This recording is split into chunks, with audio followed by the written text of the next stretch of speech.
বাংলাদেশের নাগরিকত্ব গ্রহণ করতে হবে, এটা কি কারোর জন্য বাধ্যবাধকতা আছে? নাই। আপনি ট্যুরিস্ট, আপনি আমার দেশে ঘোরার জন্য আসছেন, আপনি ভ্রমণ করে চলে যাবেন, আপনার জন্য বাংলাদেশের নাগরিকত্ব গ্রহণ করা আবশ্যক নয়।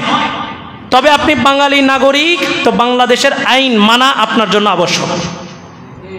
কথা ভালো করে বুঝেন, বাংলাদেশের নাগরিকত্ব গ্রহণ করা আপনার জন্য আবশ্যক নয়, তবে আপনি বাংলাদেশের নাগরিক, তো বাংলাদেশের আইন মানা আপনার জন্য আবশ্যক। লা ইকরাহা ফিদ্দীন, এই আয়াতের অর্থ হইল ইসলাম ধর্ম গ্রহণ করতেই হবে, এটা আবশ্যক নয়। তবে তুমি যদি মুসলমান পরিচয় দাও, ইসলামের সমস্ত বিধিবিধান মালা তোমার জন্য আবশ্যক। এটা হচ্ছে উদ্দেশ্য। আল্লাহ বলেন, ইত্তাখাযু আহবারাহুম ওয়া রুহবানাহুম আরবাবাম মিন দুনিল্লাহ ওয়াল মাসীহ ইবনে মারইয়াম ওমা উমিরু ইল্লা লিয়াবুদুল্লাহ। আল্লাহ বলেন, আমি এই নাসারা খ্রিস্টানদেরকে ধ্বংস করছি কেন? বলে যে শুধুমাত্র তারা তাদের ধর্মযাজক ধর্মগুরুদেরকে আমি আল্লাহকে বাদ দিয়া রব হিসাবে স্বীকৃতি দিয়েছে, এই জন্য আমি তাদেরকে ধ্বংস করছি। সাহাবায়ে কেরাম আয়াতটা নাজিল হওয়ার সাথে সাথেই রাসূলকে বললেন, ইয়া রাসূলুল্লাহ, কই এখনো পর্যন্ত কেউ তো ঈসা আলাইহিস সালামের সেজদা করে নাই, এখনো পর্যন্ত ঈসা আলাইহিস সালামের ধর্মের আলেমদেরকে কোনো মানুষ যেহেতু ইবাদত করে নাই। আল্লাহ রসুল বললেন, ভালো, ইল্লাম ইয়াসজুদু ওয়া ইল্লাম ইয়াবুদু, তারা সেজদা করে নাই মানলাম, তারা ইবাদত করে নাই মানলাম, তারপরেও তারা তাদেরকে রব হিসাবে স্বীকৃতি কিভাবে দিছে আল্লাহ রসুল একদম স্পষ্ট করে দিছেন। একই সমস্যা আপনার আর আমার মধ্যে আছে কিনা একটু মিলিয়ে দেখেন। আল্লাহ রসুল বলেন, আহাল্লু মা হাররামাল্লাহ, আহাল্লু মা হাররামাল্লাহ, আল্লাহ যেটা হারাম করছে তারা সেটাকে হালাল বলছে। আল্লাহ যেটাকে হারাম করছে তারা সেটাকে হালাল বলছে।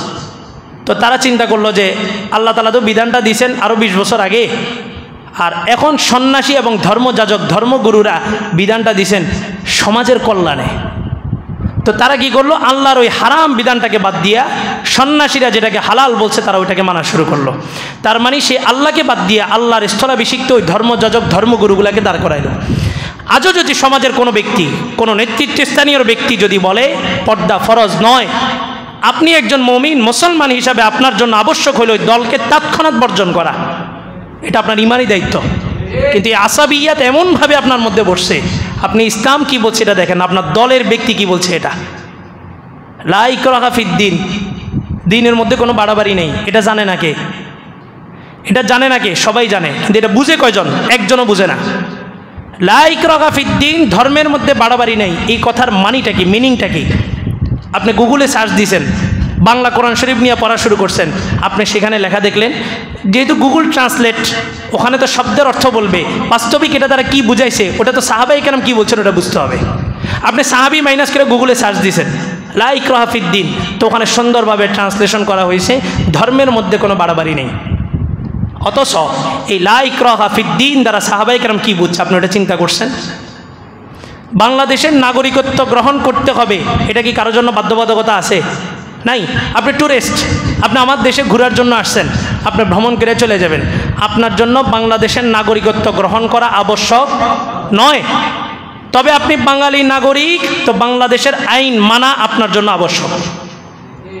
কথা ভালো করে বুঝেন, বাংলাদেশের নাগরিকত্ব গ্রহণ করা আপনার জন্য আবশ্যক নয়, তবে আপনি বাংলাদেশের নাগরিক, তো বাংলাদেশের আইন মানা আপনার জন্য আবশ্যক।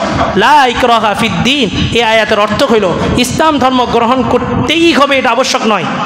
তবে তুমি যদি মুসলমান পরিচয় দাও, ইসলামের সমস্ত বিধিবিধান মালা তোমার জন্য আবশ্যক। এটা হচ্ছে উদ্দেশ্য। তাহলে আপনি কোথায় পর্দার বিধানের ব্যাপারে এসে বলতেছেন লা ইকরাহা ফিদ্দীন? কোন জায়গার আয়াত, কোন জায়গায় নিয়ে আপনি ফিট করতেছেন? এটা ইসলামের একটা বিধান, কে কাটসাট করতেছে ওটা আমাদের দেখার বিষয় না। আমরা আলেম হিসাবে দায়িত্ব নিয়ে বসছি, যুগে যুগে যখনই কেউ কোরআন হাদিসের উপরে আঘাত আনবে, কোরআন হাদিসের অপব্যাখ্যা করবে, এই নবীর ওয়ারাসাতের দায়িত্ব হলো ওই জায়গায় একটা কোপ দিবে, এক কোপ দিয়া বাতিলটাকে আলাদা করে দিবে, হকটাকে জাতির সামনে স্পষ্ট করে দিবে।